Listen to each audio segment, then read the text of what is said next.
Houston adjusted the black flak vest and stepped out of the truck. A rush of camp personnel and medics greeted her.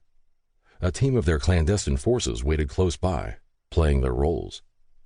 Looking the part, they sported standard-issue ICE uniforms and tactical gear stolen by raiding other camps and sites. With an eye to the future, she always stocked up. Let's hope Angel's satellite hacking got us the right camp images. So far, it appeared so. Buildings rose where they were supposed to. On her right, metal siding loomed. The armory. Always a good place to visit once they'd secured a location. The warehouse should be behind the trailers she approached. If so, it was one of the largest she'd seen to date. It could hold tens of thousands of detained immigrants. If it matched the previous camps they'd hit, most would be Central American. All brown.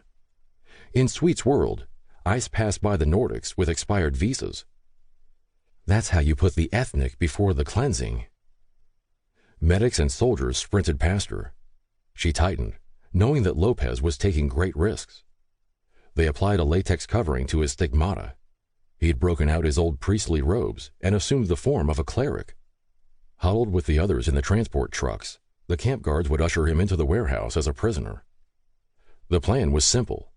Fan out, assess security and vulnerabilities, assume strategic positions, then coordinate an assault from within. But first there was the general to deal with. She picked out his tall gray head approaching with a group of guards. She prayed Angel had done her job. Time for a redirect. General Miller, sir, she called over the din. Yes, who are you? He said, sizing her up, staring into her eyes. Special Agent Sarah Houston, sir. Lead on the recent raid. Where's Childs? Evac to medical. What? His eyes widened. He's wounded? He looked fine. It's serious, sir. He doesn't let on more than he has to. God damn. A hero, sir. He nodded. You knew where to take him? Yes, sir, said Houston, pointing in the direction of where the medical complex should be. Behind the armory. He needs blood and was rushed out the second we entered the gate. It's touch and go. Thank you. Get those damn illegals in storage. He turned to a stout soldier beside him. Grant, work with Agent Houston and clear the entrance. Childs warned El Mercado might be looking for a throwdown. We need this area emptied of all civilian personnel. Yes, sir, said Grant, stepping toward Houston. You've got the helm, Grant. I'm heading to medical. Richards and Johnson, with me. Houston suppressed a grin as the older man jogged across the compound, bodyguards in tow. Grant spoke. Take me to the convoys, and we'll unload these vermin. It's getting damn packed. We're gonna need another camp here soon. Another camp? What the hell was going on in Nevada? Roger that. She gazed to the towers and fencing. A growing contingent of armed men took positions around the perimeter. Now to mark the fence sentries they're posting. She locked eyes with key members of her disguised team, her eyes darting to the fences. As she led Grant to the transports, they assumed positions around the perimeter, behind the camp forces.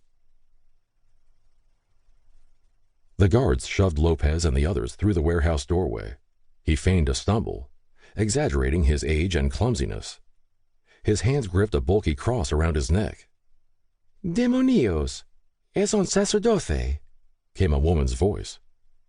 One of the guards struck the woman who protested, knocking her to the ground.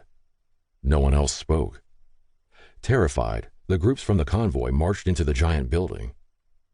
Lopez stared in horror.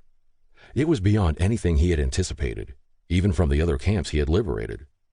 Tens of thousands were crammed together in a space designed for 1/10 the size. So packed that the cots and privacy screens had been shoved to the side or stacked. People slept on floors in tight bundles. It stank. Human body odor and sewage assaulted his sinuses. Children wailed.